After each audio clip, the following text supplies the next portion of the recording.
we're going to be beginning a project of going through two big old Northerns. And by big, as you can see, they occupy all the space on my little workbench and then some. Both of these happen to be for one gentleman by the name of Phil. And we've got a 332 in the back and a 336 in the front. So for those of you that maybe aren't familiar with what's the difference, let me just give you kind of a quick overview of Northerns and then exactly that, the differences. Sometimes when I have the privilege of working on a repair project for somebody or have picked up an engine that's newer to me, I find it helpful to kind of figure out, okay, now how does this fit in with the greater scheme of production, or what type is it, those kinds of things. And while I'm not a collector in the sense that I'm looking for one of every type or I'm focused on a specific year, I still like to have more of a generic or general view of how everything fits together.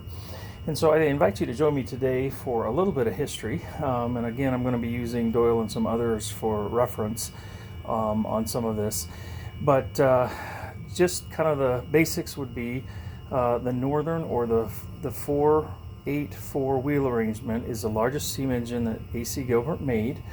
And these came out actually with the pre-war O-scale 3/16 that then converted to post-war S-scale 3/16. So the shells are interestingly the same, pre-war and post-war, so that's fascinating, but I digress. Following World War II, S-scale came out in 1946, and with that began production of the 3/16 S-gauge train sets. And the engines included the 484 Northern. The number for the earliest ones was a 332, like we see here. The earliest versions in 46 did not have the badge. They said Union Pacific here on the side, and there was no white stripe. They also had a smoke and tender. If you're looking for one of those, make sure you have deep pockets. They were expensive in their day, and so not as many were made or produced or sold, and so that makes them even more rare today. I've heard rumors of people spending upwards of several $1,000s for one of these engines. They are cool, I will give you that, but just know ahead of time you're going to be looking at some big bucks if that's something that you want to pursue. So 46, 47, we have the SIT in the tender, and starting in 47, they began to put the badge, Union Pacific badge here, and change the font to American Flyer, is my understanding. Then in 48, they brought out the DC control system, and so almost all of the Northerns that were produced in 1948 had 332 on them, and there are a few examples of AC, but as you'll see here in my examples, there are no DC present. That's not something I've gotten into, nor do I have any, so sorry about that. However, if we go to following 48 to 49, they brought out the DC engine again with a couple AC examples also, and at this point they added the white stripe. So in 1948 there was no white stripe still. That didn't happen until 49. It looks like in 1950 they didn't produce them at all. I'm not sure why that is. But then in 1951 they came out with only the 332 AC, which is an example of that back here. And just a bit of a side note, this is the first Northern I ever was able to purchase. It came with its small set, which always surprised me, but the set was in mint condition, and so I was one of these people that just happened to be at the right place at the right time. So aside from a little bit of lubrication and tightening up a loose screw on the underside of the engine, this engine has worked flawlessly for me, and the cars that came with it basically showed no play wear, which is just astounding. So anyhow, but back to the subject at hand. So that's a 1951. As you can see, we've got the white stripe on everything then going forward. Jumping to 52, and they decided finally to go forward with their knuckle coupler. So up to this point, all the engines had a link coupler. But starting in 52, they selected a Northern and a Hudson both to change the number slightly, add a knuckle coupler, and then produce a set that was all knuckle coupled.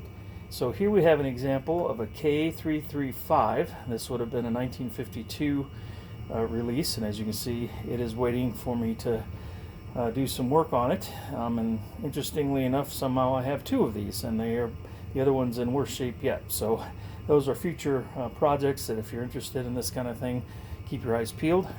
They will be featured in a future video. Then, starting in 53, they switched numbers yet again. So the 335, K335, was only a number for 1 year. And then, starting in 1953, they changed numbers to a 336, which you see here. And both of these numbers happen to be ones that I've repaired for Phil, and they are beautiful, beautiful examples of each. So 53 through 57, the 336 continued, and initially in 1953, a small motor variant was produced for the 336, and then at some point in 53, they started producing a large motor. And the large motor, as you'll see here shortly, is just that. It's a bigger motor, and it was nice to have that kind of extra power, and you can kind of pull anything you want when you have one of those large motors. Although the small motors work really good too. The other thing that happened with moving to the 336 number sequence was they applied pull-more tires. I believe it was in 52 that they also added the horn in the tender. They started that. And these were seen as their kind of premium examples of steam engines, so they got the latest and the greatest bells and whistles. Then if we move forward to 1958, they again changed the numbers on their engines as well as some other things. The Challengers, or the Northerns that you see here, went to a 5-digit like so many of their other engines. And in 1958 and 59, they produced a number called 21139. And that would have had a different kind of motor in it. It would have had a different armature with kind of considered the barrel armature, 2-position reverse unit that would have been here at the back. I believe they also, let's see, yes, they switched to plastic tenders at that point.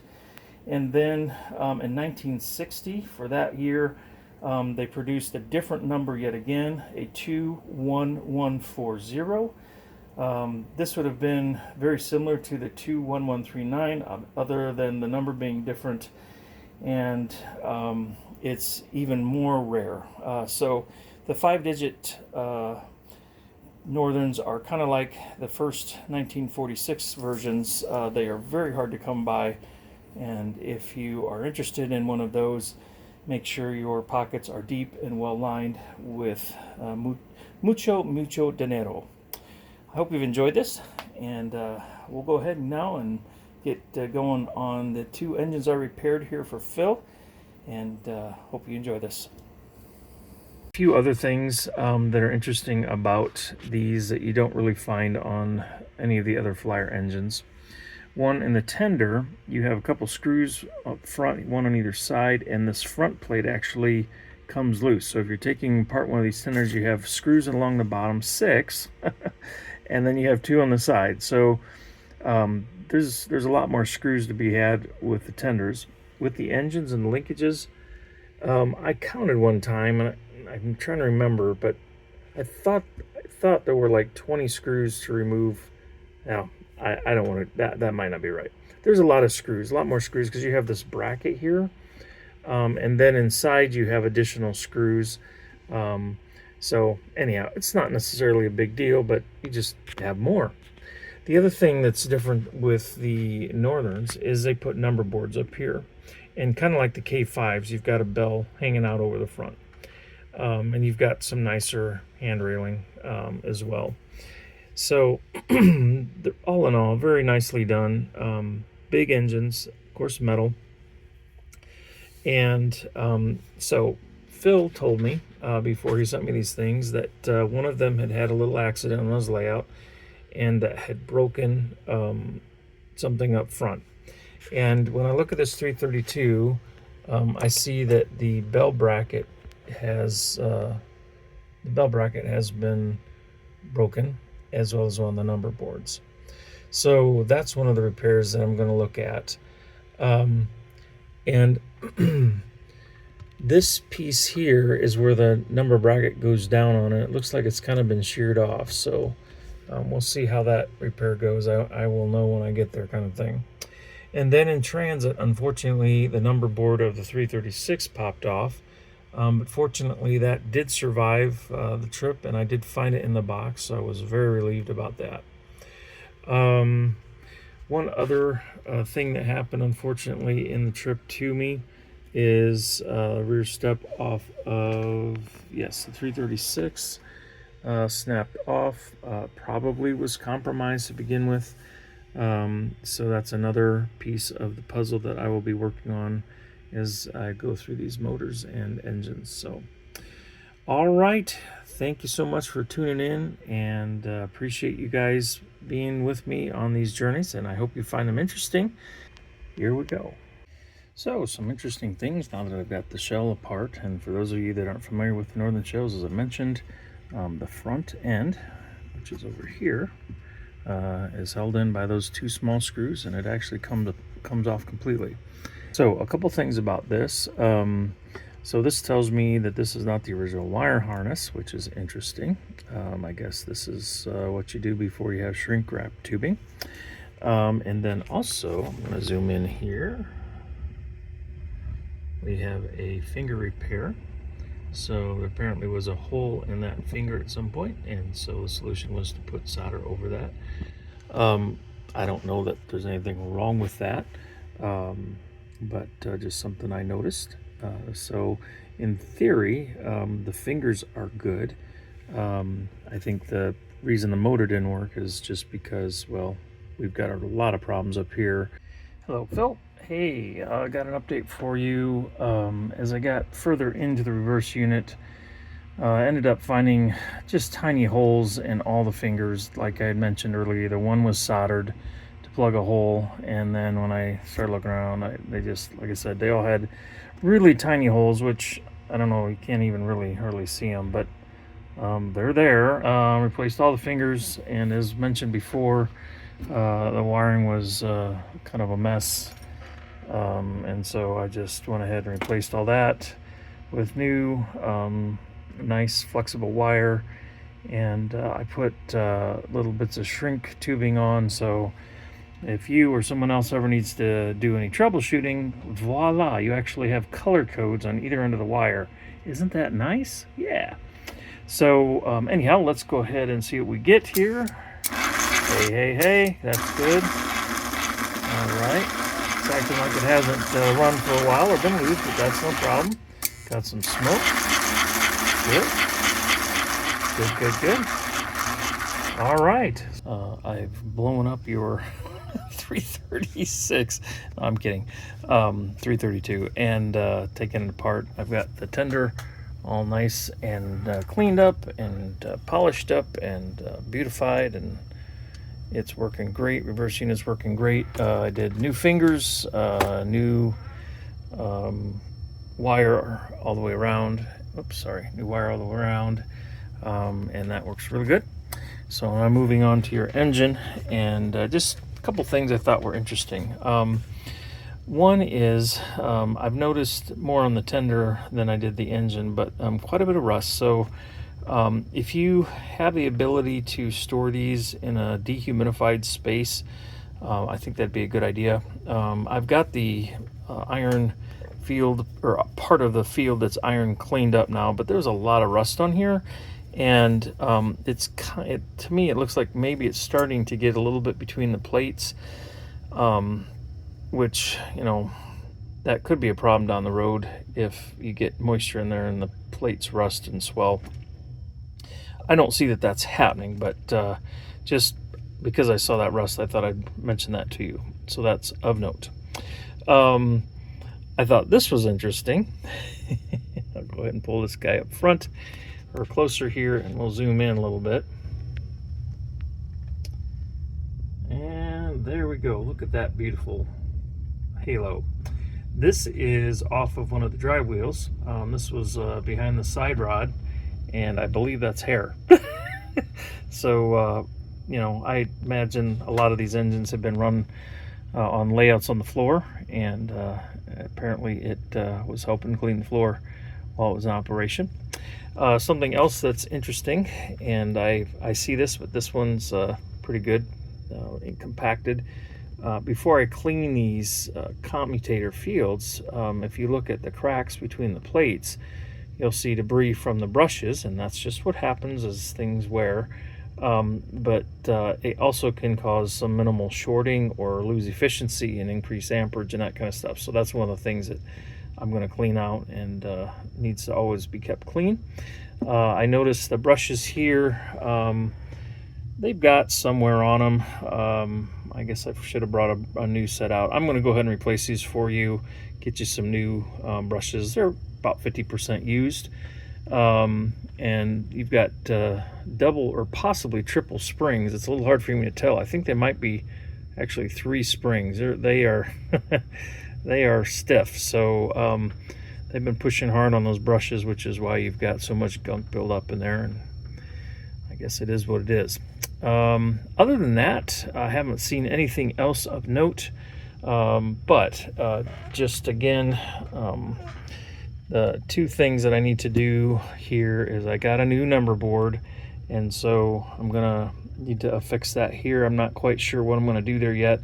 And then the other issue that happened when there was the incident when you were operating this engine, and I don't remember if you said it fell to the floor, hit the wall, whatever, but the bracket up here that holds the bell snapped off, and you can kind of see the back part of the slit. Good things are in the works. So here you can see the 332 is ginned up and polished up, and it's going to run great. I'm going to put it on the layout here in just a bit.